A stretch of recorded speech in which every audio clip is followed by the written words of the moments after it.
Welcome to hero chemistry tutorial. আজকে আমরা দেখব ক্লাস 9-এর পরমাণু গঠনের একটা ইম্পর্টেন্ট একটা মডেল, যেটাকে বলা হয় বোর মডেল বলা হয়। ওটা দেখার আগে আমি একটা ইম্পর্টেন্ট আর একটা কথা বলে দিই। যারা এই ভিডিওটা দেখছো তাদের কাছে একটা রিকোয়েস্ট থাকলো যে ভিডিওটা অবশ্যই দেখার সময় তোমরা পেন আর কপি নিয়ে অবশ্যই বসবে, কারণ প্রত্যেকটা জিনিসই এই ভিডিওটার প্রত্যেকটা জিনিসই ইম্পর্টেন্ট।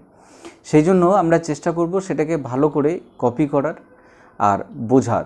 যদি কোনো জায়গায় বুঝতে অসুবিধা হয় তাহলে অবশ্যই সেখানে কমেন্ট বক্সে কমেন্ট করবে। দেখবে এর আগে একটা ভিডিওতে আমরা কি করেছিলাম, সেখানে নিউমেরিক্যাল করেছিলাম। সেই নিউমেরিক্যালের পরে আমরা দুটো হোমওয়ার্ক দিয়েছিলাম। কেউ সে রেসপন্স করেছিলে, যাদের অ্যান্সার ঠিক হয়েছে তাদের বলেছি ঠিক হয়েছে, যাদের ঠিক হয়নি তাদের আমি অ্যান্সার কারেকশন করে দিয়েছি। সেরকমই যেখানে যা ডাউট থাকবে সেটাকে অবশ্যই তোমরা কমেন্ট করে দেবে যে স্যার এই জায়গাটা বুঝতে পারিনি, ক্লিয়ার করে দেবেন। আমি অবশ্যই সেই জায়গাটা ক্লিয়ার করে দেবো। এটা গেল ফার্স্ট কথা। সেকেন্ড কথা হচ্ছে যে যারাই ভিডিওটা দেখছো তারা অবশ্যই সাবস্ক্রাইব করবে আর লাইক করবে আর শেয়ার করে, আর বেল আইকন অবশ্যই বাটন অন করবে। ওকে, তা নেক্সট চলো আমরা দেখি বোর মডেল দেখি। আমাদের দেখো এখানে হেডিং করা আছে বোর পরমাণু মডেল। বোর পরমাণু মডেলের আসার কারণ হলো, এর আগে আমরা দেখেছিলাম রাদারফোর্ড মডেল দেখেছিলাম। সেই রাদারফোর্ড মডেলের মধ্যে কিছু জিনিস ভুল ছিল, ক্লিয়ার? সেই কিছু জিনিস ভুল থাকার ফলে আমাদের তারপরে তাকে আপডেট করা হলো। বোর যখন আসলো সেই ভুলটাকে সে ধরিয়ে দিল। কীরকম? রাদারফোর্ড বলেছিল যে পরমাণুর ইলেকট্রন নিউক্লিয়াসের চারদিকে আবর্তন করে, এই কথাটা বলেছিল। কিন্তু ইলেকট্রন নিউক্লিয়াসের চারদিকে যখন আবর্তন করে, কোথায় আবর্তন করে, কিভাবে আবর্তন করে এটা বলতে পারেনি। রাদারফোর্ড বলছে যে ইলেকট্রন নিউক্লিয়াস, এটা যদি নিউক্লিয়াস হয় তাহলে ইলেকট্রন নিউক্লিয়াসের চারদিকে আবর্তন করে, এইভাবে আবর্তন করে। ক্লিয়ার? তাহলে ইলেকট্রন এখানেও আবর্তন করতে পারে, এখানেও আবর্তন করে, এটা ক্লিয়ার করে বলেনিও যে কোন জায়গাতে ইলেকট্রন আবর্তন করতে পারে। কিন্তু বোর বলছে নির্দিষ্ট কোনো একটা জায়গাতে ইলেকট্রন আবর্তন করে, এটা ক্লিয়ার করে দেয়। এটা হচ্ছে একটা ইম্পর্টেন্সি বোর মডেলের। তাহলে ফার্স্ট পয়েন্টটা লিখো যে পরমাণুর ইলেকট্রন নিউক্লিয়াসকে কেন্দ্র করে নির্দিষ্ট কক্ষপথে আবর্তন করে। রাদারফোর্ড বলে ইলেকট্রন নিউক্লিয়াসের চারদিকে আবর্তন করে, যে কোনো জায়গায় আবর্তন করতে পারে। কিন্তু বোর বলছে যে ইলেকট্রন নিউক্লিয়াসের চারদিকে নির্দিষ্ট কক্ষপথে আবর্তন করে। এই যে নির্দিষ্ট করে বলে দেওয়া, এটাই বোর বলতে পেরেছে, কিন্তু রাদারফোর্ড এটা বলতে পারেনি। তাহলে ফার্স্ট পয়েন্ট, পরমাণুর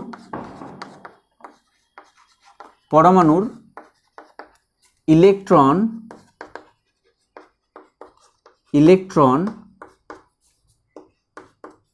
নিউক্লিয়াসের চারদিকে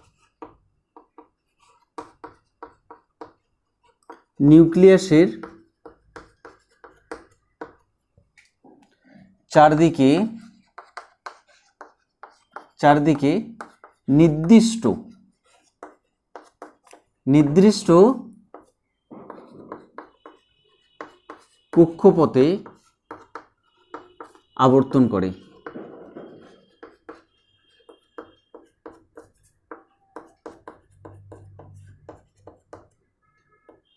নির্দিষ্ট কক্ষপথে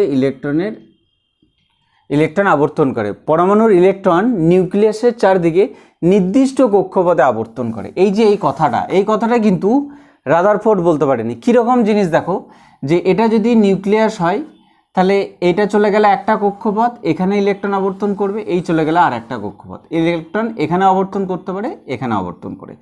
রাদারফোর্ডের মডেল ছিল এরকম, কিন্তু বোরের মডেল হয়ে গেল এরকম, ইলেকট্রন নির্দিষ্ট কক্ষপথে আবর্তন করবে।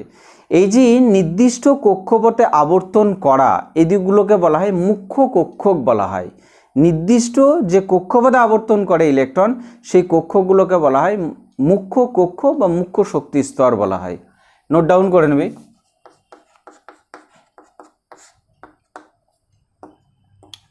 এই নির্দিষ্ট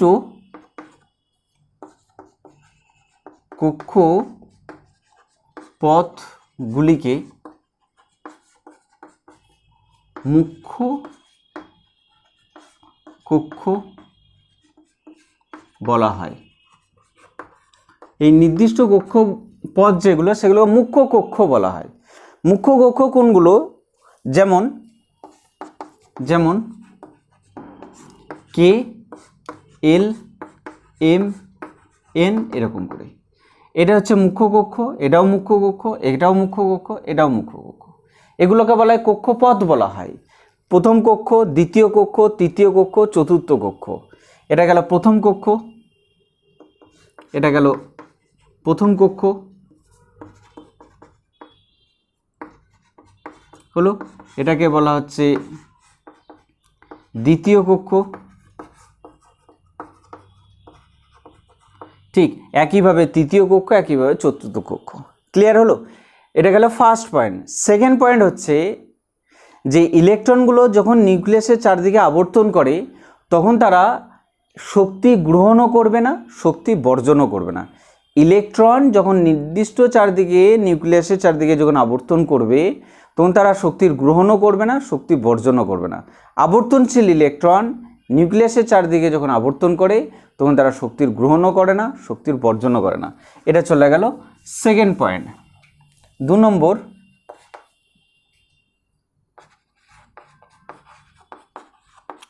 আবর্তনশীল ইলেকট্রন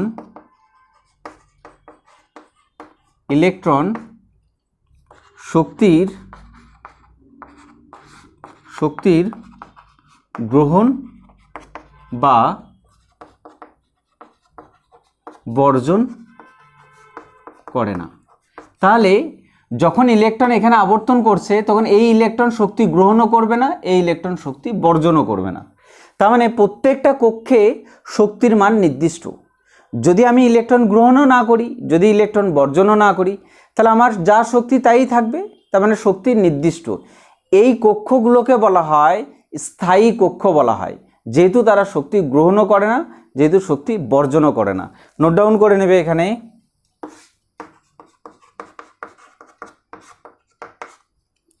এই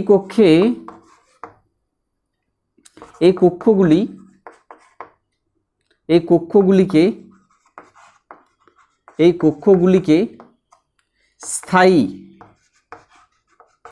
স্থায়ী কক্ষ বলা হয়, কক্ষ বলা হয়।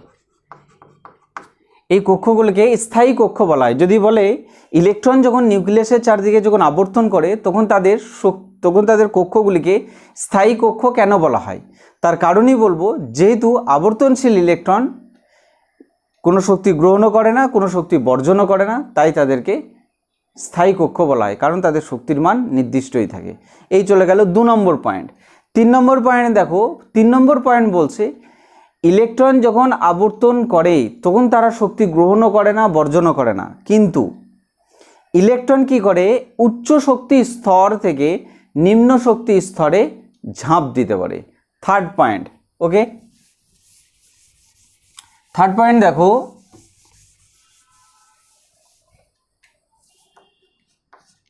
ইলেকট্রন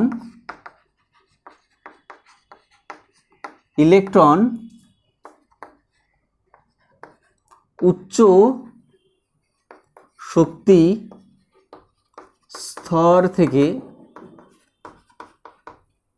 নিম্ন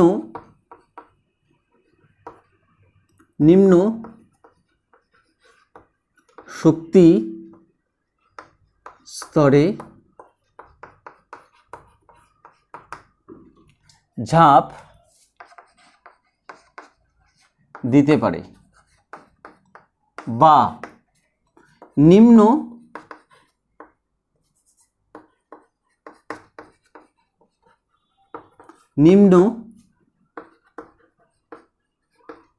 শক্তি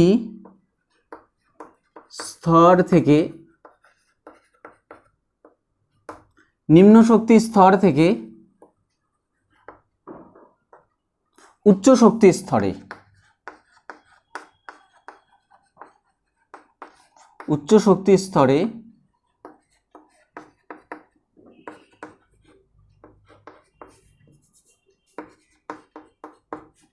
ঝাঁপ দিতে পারে। ক্লিয়ার হলো? তার মানে কি, জিনিসটা ছবি আঁকলে আরো ক্লিয়ার হয়ে যাবে। ধরো এটা নিউক্লিয়াস, এটা একটা কক্ষ, দ্বিতীয় কক্ষ, তৃতীয় কক্ষ, চতুর্থ কক্ষ, পঞ্চম কক্ষ, ষষ্ঠ কক্ষ। এটা গেল কে, এটা এল, এটা এম, এটা এন, এটা ও, এটা পি, এইভাবে যাবে। এটা হচ্ছে প্রথম কক্ষ, দ্বিতীয় কক্ষ, তৃতীয় কক্ষ, চতুর্থ কক্ষ, পঞ্চম কক্ষ, ষষ্ঠ কক্ষ। ইলেকট্রন এখানে আছে, ইলেকট্রন এখান থেকে ঝাঁপ দিতে পারে। এটা হচ্ছে নিম্ন কক্ষ। এখানে মনে রাখো মুখ্য যে শক্তি স্তর, মুখ্য কক্ষ যেগুলো, সেগুলো n ইকুয়াল টু এখানে 1, এখানে 2, এখানে 3, 4, 5, 6। তার মানে n ইকুয়াল টু 1 মানে k, n ইকুয়াল টু 2 তার মানে kl, n ইকুয়াল টু 3 তার মানে lm, n ইকুয়াল টু 4 তার মানে n। ঠিক, তাহলে n এর মান 1 মানে প্রথম কক্ষ, n এর মান 2 মানে দ্বিতীয় কক্ষ, n এর মান 3 তার মানে তৃতীয় কক্ষ, n এর মান 4 মানে চতুর্থ কক্ষ অর্থাৎ n এর মান 1 প্রথম কক্ষ মানে ka। ঠিক, এই নিম্ন কক্ষ থেকে উচ্চ কক্ষে শক্তি ইলেকট্রন ঝাঁপ দিতে পারে। তখন কি করবে এই ইলেকট্রন, কি করবে এই ইলেকট্রন, তখন শক্তি কি করবে, নিম্ন কক্ষে শক্তি সবসময় কম থাকে, নিম্ন কক্ষে শক্তি সবসময় কম থাকে, আর উচ্চ কক্ষে শক্তি সবসময় বেশি থাকে। তাকে নিম্ন কক্ষ নিম্ন শক্তি স্তর থেকে উচ্চ শক্তি স্তরে যাবে, এখানে তো শক্তি বেশি থাকে। তাহলে এখানে যদি শক্তি বেশি থাকে, এ যদি এখান থেকে এখানে যেতে যায়, তাহলে একে কি করতে হবে, শক্তি গ্রহণ করবে। তো শক্তি গ্রহণ করবে। ক্লিয়ার? ঠিক একইভাবে যদি এখান থেকে যদি এখানে যেতে যায় তাও শক্তি গ্রহণ করবে, যদি এখান থেকে এখানে যেতে যায় তাও শক্তি গ্রহণ করবে। ক্লিয়ার? নিম্ন থেকে যখনই উচ্চ যখনই যাবে তখন শক্তি গ্রহণ করবে। n এর মান 1 মানে নিম্ন কক্ষ শক্তি কম, n এর মান 2 মানে উচ্চ কক্ষ শক্তি বেশি। ঠিক একইভাবে যদি এখান থেকে এখানে যাই তাহলে এটা নিম্ন কক্ষ, এটা উচ্চ কক্ষ শক্তি গ্রহণ করবে। এখান থেকে যদি এখানে যাই এটা নিম্ন কক্ষ, এটা উচ্চ কক্ষ শক্তি গ্রহণ করবে। ঠিক নিম্ন কক্ষ থেকে উচ্চ কক্ষে যখন যাবে শক্তি যদি গ্রহণ করে, তাহলে উচ্চ কক্ষ থেকে নিম্ন কক্ষে, এখান থেকে যদি এখানে আসে, ইলেকট্রন এখানে আছে, এখান থেকে যদি এখানে আসে, তাহলে শক্তি কি হবে, শক্তি তখন বর্জন করবে, শক্তি বর্জন করবে। ভালো করে বুঝে নাও। ঠিক, ইলেকট্রন যখন 1 থেকে 4 যখন যাবে, 1 থেকে যাবে 4-এ, তাহলে শক্তি গ্রহণ করবে, কারণ 1-এ থাকে শক্তি কম আর 4-এ থাকে শক্তি বেশি। তাহলে 1 থেকে 4-এ গেলে শক্তি গ্রহণ করবে। যদি 2 থেকে 3-এ যায় তাহলে শক্তি গ্রহণ করবে। যদি 5 থেকে 3-এ আসে তাহলে 5 মানে শক্তি বেশি, 3 মানে শক্তি কম, তাহলে শক্তি তখন বর্জন করবে। উচ্চ কক্ষ থেকে নিম্ন কক্ষে আসলেই শক্তি বর্জন করবে, আর নিম্ন কক্ষ থেকে উচ্চ কক্ষে গেলেই শক্তি গ্রহণ করবে। এই চলে গেল 3 নম্বর পয়েন্ট, এবং 3টে আমাদের বোরের মডেল আমি বলে দিলাম। ফার্স্ট বললাম যে ইলেকট্রন যখন নিউক্লিয়াসের চারদিকে যখন আবর্তন করে সেটা নির্দিষ্ট কক্ষপথে আবর্তন করে, নাম্বার 1। নাম্বার 2 বললাম আবর্তনশীল ইলেকট্রন শক্তির গ্রহণও করে না, বর্জনও করে না, তাহলে এই কক্ষগুলোকে বলা হয় স্থায়ী কক্ষ বলা হয়। আর ইলেকট্রন যে নিউক্লিয়াসের চারদিকে নির্দিষ্ট কক্ষে আবর্তন করে এগুলোকে মুখ্য কক্ষ বলা হয়। এদের মান কে, এল, এম, এন এরকম হয়, প্রথম কক্ষ, দ্বিতীয় কক্ষ, তৃতীয় কক্ষ এরকম হবে। আরেকটা বললাম যে আবর্তনশীল যে ইলেকট্রন তারা নিম্ন শক্তি স্তর থেকে উচ্চ শক্তি স্তরে বা উচ্চ শক্তি স্তর থেকে নিম্ন শক্তি স্তরে ঝাঁপ দিতে পারে। যখন নিম্ন থেকে উচ্চতে যাবে শক্তি গ্রহণ করবে, যখন উচ্চ থেকে নিম্নতে আসবে তখন শক্তি বর্জন করবে। এই চলে গেল আমার 3টে বোরের মডেল। নেক্সট আমরা দেখব যে বোরের মডেলের মধ্যে কি কি ত্রুটি ছিল, ভুল কি কি করে গেছিল। বোরের মডেলের মধ্যে যে ভুল একটা করে গেছে সেই ভুলটা হচ্ছে যে এই মডেলটা 2টো বা তার বেশি ইলেকট্রন যদি কোনো পরমাণুর মধ্যে থাকে তাকে ব্যাখ্যা করতে পারে না। যেমন ধরো হাইড্রোজেনের মধ্যে পরমাণু ইলেকট্রন থাকে একটা, একে ব্যাখ্যা করে দেবে, কিন্তু লিথিয়াম এর মধ্যে ইলেকট্রন থাকে 3টে, বোর মডেল একে ব্যাখ্যা করতে পারছে না। কিন্তু লিথিয়াম +2 মানে লিথিয়াম মানে 3টে ইলেকট্রন, +2 মানে 2টো ইলেকট্রন ছেড়ে দিয়েছে, তাহলে এখানে একটা ইলেকট্রন, একে কিন্তু ব্যাখ্যা করে দেবে। তাহলে যেসব পরমাণুর মধ্যে একটা ইলেকট্রন বা যেসব আয়নের মধ্যে একটা ইলেকট্রন থাকে তাদেরকে ব্যাখ্যা করতে পারে। 2-এর বেশি ইলেকট্রন যাদের মধ্যে থাকবে, যেসব পরমাণু বা আয়নের মধ্যে, তাদেরকে ব্যাখ্যা করতে পারবে না। আবার ক্লিয়ার করে নাও, যেমন হাইড্রোজেনের মধ্যে একটা ইলেকট্রন থাকে ব্যাখ্যা করতে পারে, লিথিয়ামের মধ্যে 3টে ইলেকট্রন থাকে, একে ব্যাখ্যা করতে পারে না। কিন্তু লিথিয়াম যখন 3টে ইলেকট্রন ছেড়ে দেবে, এই 2টো ইলেকট্রন ছেড়ে দেবে, তাহলে একটা ইলেকট্রন পড়ে থাকবে। টোটাল ইলেকট্রন করা 3টে, প্লাস মানে ইলেকট্রন ত্যাগ করা, ইলেকট্রন ত্যাগ করলে ক্যাটায়ন হয়। তাহলে যখনই 2টো ইলেকট্রন ছেড়ে দেবে তাহলে 3টে থেকে একটা পড়ে থাকলো, তাহলে একে ব্যাখ্যা করতে পারবে। তাহলে 2 বা তার বেশি ইলেকট্রন বিশিষ্ট কোনো পরমাণু বা আয়নকে ব্যাখ্যা করতে পারে না। ইম্পর্টেন্ট পয়েন্ট, নোট ডাউন করো। ত্রুটি 1 নম্বর। ত্রুটি 1 নম্বর হচ্ছে 2 বা তার বেশি ইলেকট্রন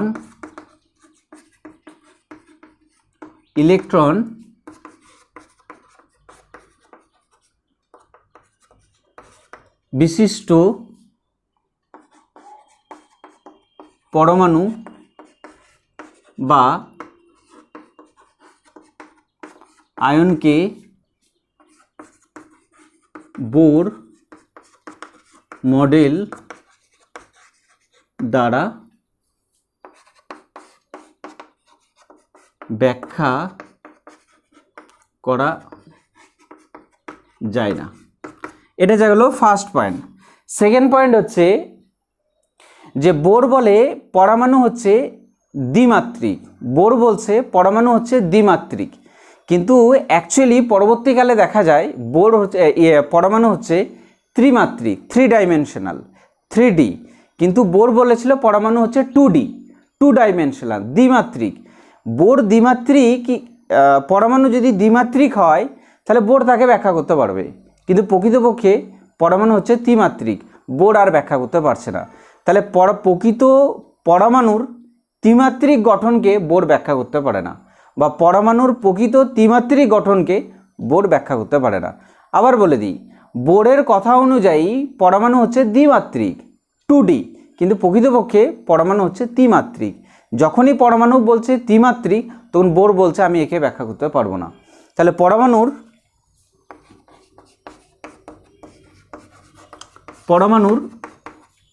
প্রকৃত ত্রিমাত্রিক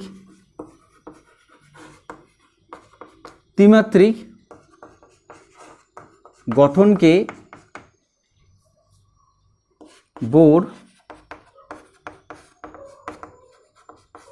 ব্যাখ্যা করতে পারে না। ক্লিয়ার হলো যে পরমাণুর প্রকৃত ত্রিমাত্রিক গঠনকে বোর কিন্তু ব্যাখ্যা করতে পারছে না। এই চলে গেল আমাদের বোরের মডেল, এবং বোরের মডেলের মধ্যে কি কি ত্রুটি ছিল সেটা আমি বলে দিলাম। ভালো করে নোট ডাউন করবে, যেখানে না বুঝতে পারবে সেখানে অবশ্যই কোনো দ্বিধা নেই, কমেন্ট বক্সে অবশ্যই কমেন্ট করবে। আবার একবার বলছি, যারাই ভিডিওটা দেখছো তারা অবশ্যই লাইক করবে, শেয়ার করবে, সাবস্ক্রাইব করবে। Thank you.